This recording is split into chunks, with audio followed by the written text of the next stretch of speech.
So hello everyone, welcome back to my channel and welcome back to my mini blog. তো আজকে আমি যাব কলেজে। আজকে কলেজের আমার ইন্টার্নশিপের এক্সাম আছে, তো মানে ভাইবা আছে।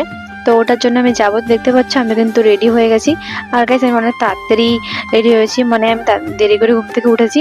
তো উঠে আমি ব্রাশ ট্রাশ করে একদম ফ্রেশ হয়ে একদম স্নান টান করে জামা টামা পরে নিয়েছি। আর এখন খাবো। তো চলো খেয়ে নিই, তারপর দেখা হচ্ছে। তো দেখতে পাচ্ছি এখানে আমি এখন খেয়ে নিচ্ছি রুটি, আর এখানে তরকারি ছিল, তো সেটা খেয়ে নিচ্ছি। আর তারপরে তখন বেরিয়েও পড়েছি বাইরে। আর গাইস প্রচন্ড গরম ছিল, রৌদ্র ছিল, ছাতা নিয়ে বেরিয়ে পড়েছি। আর এই বন্ধুদের সাথে আমি আজকে কলেজে যাচ্ছিলাম। আর তারপরে বাসে উঠেই আমার বান্ধবীর সাথে দেখা হয়ে গেছিলো। আর ওকে আমি কি বলছিলাম আমি জানি না। তো তারপরে দেখো আরো বান্ধবী ছিল, তো ওদেরকে আমি বলছিলাম যে ভিডিওতে আয়। তো দেখো ওখান থেকে দূর থেকে হাই করছে। তারপরে আরো বান্ধবী ছিল, মানে পাশে একজন ছিল মৌমিতা, তো ওকে ডাকছিলাম, আর ওই ফোনে কথা বলছিল। তো ওই জন্য ওর বাড়িতে কথা বলছিল ফোনে, ওই জন্য ওই শুনতে পাচ্ছিল না। তারপরে ওইখান থেকে হাই করে দিল। আর আরো দুজন ছিল, ওরা দূরে বসছিল, মানে ওই জন্য ভিডিওটা নিতে পারিনি। তারপরে কলেজে চলে এসেছি, দেখতে পাচ্ছ। আর কলেজে এসে দেখলাম যে পুরো কলেজটা, মানে পুরো ক্লাসরুমটা অতটা ভর্তি হয়নি, মানে ফাঁকাই ছিল। তো আমরা এখানে বসেছিলাম, আর বসে বসে এখানে আমি চুল শুকোচ্ছিলাম। তো তারপরে পাশে আর একটা বান্ধবী ছিল, তো ওকে ভিডিওতে নিয়ে নিলাম। তো ওই বলছে যে কিসের জন্য ভিডিও করছি, আমি বললাম ব্লগের জন্য ভিডিও করছি। তো তারপরে দেখো অনুও চলে এসছে।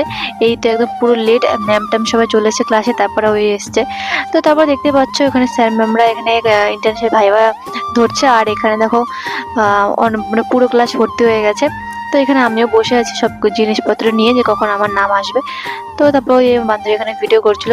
আর সেখানে আমার প্রচন্ড শরীর খারাপ লাগছিল, আমার পেটটা প্রচন্ড ব্যথা করছিল। তো ওই জন্য আমি এখানে শুয়েছিলাম। আর আমার বান্ধবী দেখো এখানে ডিস্টার্ব করতেছে আমাকে সুড়সুড়ি দিয়ে। তো আমি কিন্তু বুঝতে পারিনি কখনো ভিডিওটা করছে। তো তারপরে দেখো এখানে আমি হাসছিলাম, সুড়সুড়ি লাগছিল আমার। তো তারপরে গাইস আমার প্রচন্ড পেটে ব্যথা করছিল, শরীরটা খারাপ লাগছিল। তো তারপর আর কলেজের ভিডিও কন্টিনিউ করতে পারিনি। তো আমি বাড়িতে চলে এসেছি। বাড়িতে এসে পুরো একদম চেঞ্জ টেঞ্জ করে ফ্রেশ হয়ে শুয়ে পড়েছি। আর ভালো লাগছিল না। তো তারপরে দেখো এখানে আমি খেতেও বসে পড়েছি। আর আমাদের একটা বাড়িতে নিমন্ত্রণ ছিল, তো মা বাবারা সবাই গিয়েছিল খেতে, কিন্তু আমি যেতে পারিনি। তো ওই জন্য আমার জন্য নিয়ে এসছে, বাড়িতে রান্না করেনি, তো আমার জন্য নিয়ে এসছে। তো তোমাদের রেখে দিলাম কি কি খেলাম। তো তারপরে দেখো এখানে আমি খাওয়া দাওয়া কমপ্লিট করে শুয়ে পড়েছি। তো এখন আমি একটু নিবো রেস্ট, মানে এখন ঘুমাবো। শরীরটা প্রচন্ড খারাপ লাগছে। আর দেখো চোখের নিচে ডার্ক স্পটও পড়ে গেছে। তো যাই হোক আজকের ভিডিও এতটুকুই। ভিডিও কেমন লাগলো অবশ্যই কমেন্টে জানিও। আর ভালো লাগলে অবশ্যই লাইক কমেন্ট শেয়ার সাবস্ক্রাইব করে দিও। বাই।